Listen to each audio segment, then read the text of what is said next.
திருமணம் என்பதே ஒரு தனிமைப்படுத்துதல் அப்படின்ற ஒரு விஷயத்தை பதிவு பண்ணிருக்கீங்க. நன்றி. அடுத்ததாக திருமிகு லட்சுமி ராமச்சந்திரன், அரசியல்ல பெண்கள் தவிர்க்க முடியாதவர்களாக இருக்காங்களா அல்லது தவிர்த்துறாங்களே அப்படின்னு விமர்சிப்பாங்க அப்படிங்கறதுனால நிரப்பப்படுகிறார்களா? எல்லோருக்கும் வணக்கம். இங்க அதிக அளவுல பெண்களை பாக்குறதுக்கு ரொம்ப மகிழ்ச்சியா இருக்கு. ஒரு நாள் நமது பாராளுமன்றமும் நம்ம சட்டசபையும் இதே மாதிரி ரெப்ரசன்டேஷனோட இருக்கணும் அப்படிங்கிறது தான் இங்க இருக்கிற எல்லாரோட முயற்சி, எண்ணம் and hope. US Commerce Secretary, we have allowed India to buy their oil from Russia for the next 30 days. யார் இது சொல்றது? அமெரிக்கா. அவங்க சொல்லுவாங்களாம், நம்ம யார்கிட்ட இருந்து நம்ம கச்சா எண்ணெயை வாங்கணும் அப்படிங்கறத அவங்க சொல்லுவாங்களாம். இப்படி ஒரு நிலைமையில இந்த நாட்டை நம்ம இறையாண்மைக்கும் நமது சுதந்திரத்துக்கும் போராடி நம்ம வார்த்தை மூலமா மகளிர் சப்ஜெக்ட்குள்ள வர்றீங்கன்னு நினைக்கிறேன். ரைட்? இல்ல, எஸ், அலோவ். இத இந்திரா காந்தி விட்டுருப்பாங்களா? நினைச்சு பாருங்க. 1971 என்ன நடந்தது? பங்களாதேஷ்ல இருந்து ஒரு மிகப்பெரிய பிரச்சனை. அங்க ஈஸ்ட் பாகிஸ்தான் சொல்லுவாங்க. பாகிஸ்தான், பங்களாதேஷ். இப்ப நம்ம பங்களாதேஷ் சொல்ற நாடு தான் அன்னைக்கு ஈஸ்ட் பாகிஸ்தானா இருந்தது. அந்த சிச்சுவேஷனை கண்ட்ரோல் பண்ணணும் அப்படின்னு நினைச்ச உடனே இந்திரா காந்தி உடனே என்ன பண்ணாங்க? இவங்க சைடு தான் உண்மை இருக்கு, இவங்க சைடு தான் மொராலிட்டி. அந்த மொராலிட்டி அப்படிங்கிறது தான் இன்னைக்கு லேக்கிங். நம்மளோட ஃபாரின் ரிலேஷன்ஸ்ல மொராலிட்டி அப்படிங்கிற விஷயம் தான் லேக்கிங். சோ நம்மளால இந்த ரெஃப்யூஜி பிரச்சனையை சமாளிக்க முடியாது அப்படின்னு உடனே போருக்கு போனாங்க. போருக்கு போகணும்னு அவங்க முடிவு பண்ண உடனே இதே மாதிரி அமெரிக்க அதிபர் அப்ப இருந்த நிக்சன் நீங்க போக முடியாது, எங்க பர்மிஷன் இல்லாத போக முடியாது அப்படின்னு சொன்னாங்க. உடனே இவங்க என்ன சொன்னாங்க? நீங்க யாரு எனக்கு சொல்றது?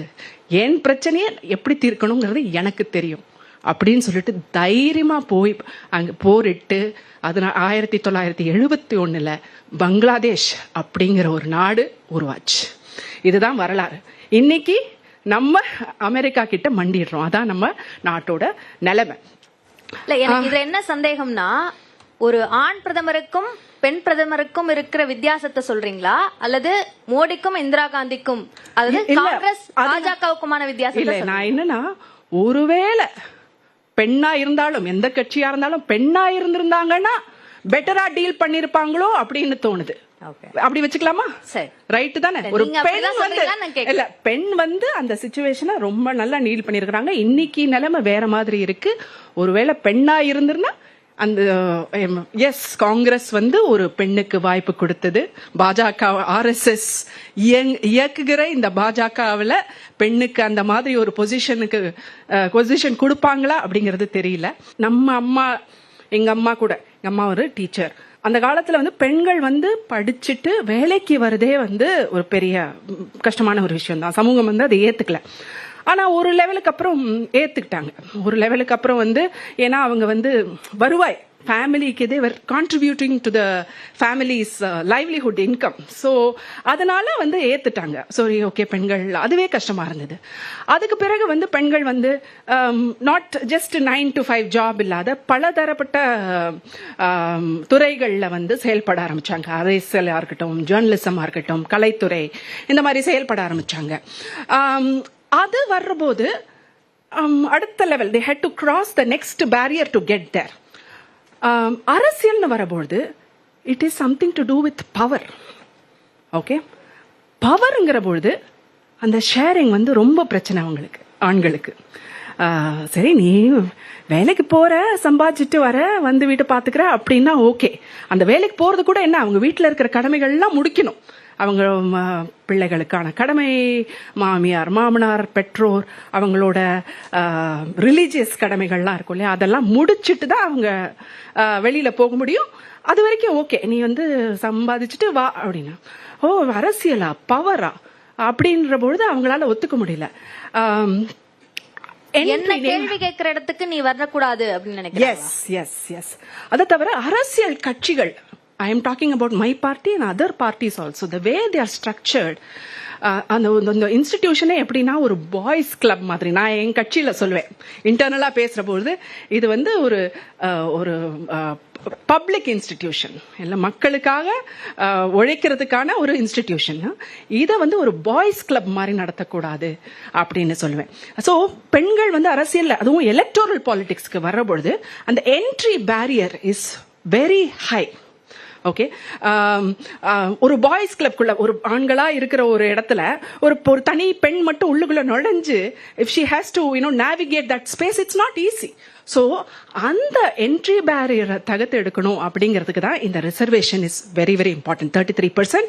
அதுக்கப்புறம் 33 ரிசர்வேஷன்லாம் அது லாவா இல்லாத அந்த 50 அதுக்கு மேலே போறதெல்லாம் ஆட்டோமேட்டிக்கா ஆர்கானிக்கா நடக்கணும் அப்படிங்கிறது தான் நம்மளோட எல்லாரோட விருப்பமும். ஸோ அந்த ஃபர்ஸ்ட் ஸ்டெப் இதுக்கு எப்போ அச்சீவ் பண்ணோம்னா 73rd and 74th அமெண்ட்மெண்ட்.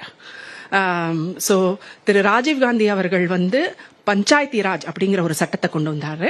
அதாவது நம்ம 3 tier சிஸ்டம் இல்லையா, union government, state government and local bodies.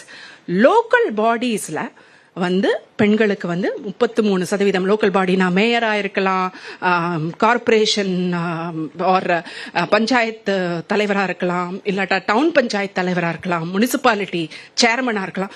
எல்லா பதவிகளிலும் 33% பெண்கள், கவுன்சிலர்ஸ் 33% பெண்கள் இருக்கணும். அதை வந்து நம்ம மாதிரி மாநிலங்களில் வந்து 50% மாறிடுச்சு. ஸோ அதுதான் ஃபர்ஸ்ட் ஸ்டெப். அந்த அந்த அந்த லெஜிஸ்லேஷனுக்கு அப்புறம் தான் பெண்கள் வெளியில ஆரம்பிச்சாங்க. இப்ப கூட நம்ம ஆனா படிக்கிறோம், அந்த பெண்கள் கவுன்சிலரா எலெக்ட் ஆகி வர பெண்கள் அவங்கள சகோதரர்களால இல்லாட்டா கணவரால இல்லாட்டி அப்பாவால கண்ட்ரோல் செய்யப்படுகிறாங்க அப்படின்னு நிறைய நியூஸ் படிக்கிறோம். ஆனா ஒரு ஜெனரேஷன் அப்படி பண்ண ரீப்ளேஸ் பண்றாங்களோ, right, it could be happening.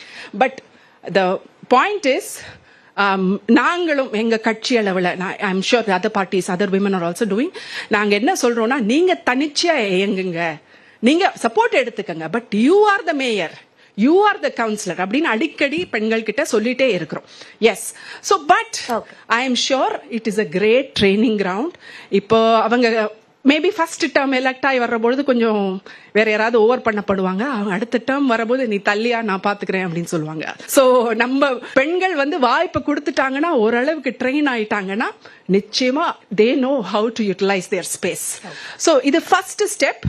இதே மாதிரி இப்போ வந்து politically trained, politically aware, politicised பெண்கள் எத்தனையோ பேர் களத்துல இருக்கிறாங்க. அடுத்தது கூடிய விரைவில் இந்த பாராளுமன்றத்திலும் சட்டசபையிலும் இந்த 33% ரிசர்வேஷன் வந்த பிறகு ஐ am sure all these women are ready to occupy the spaces and they are going to change the world.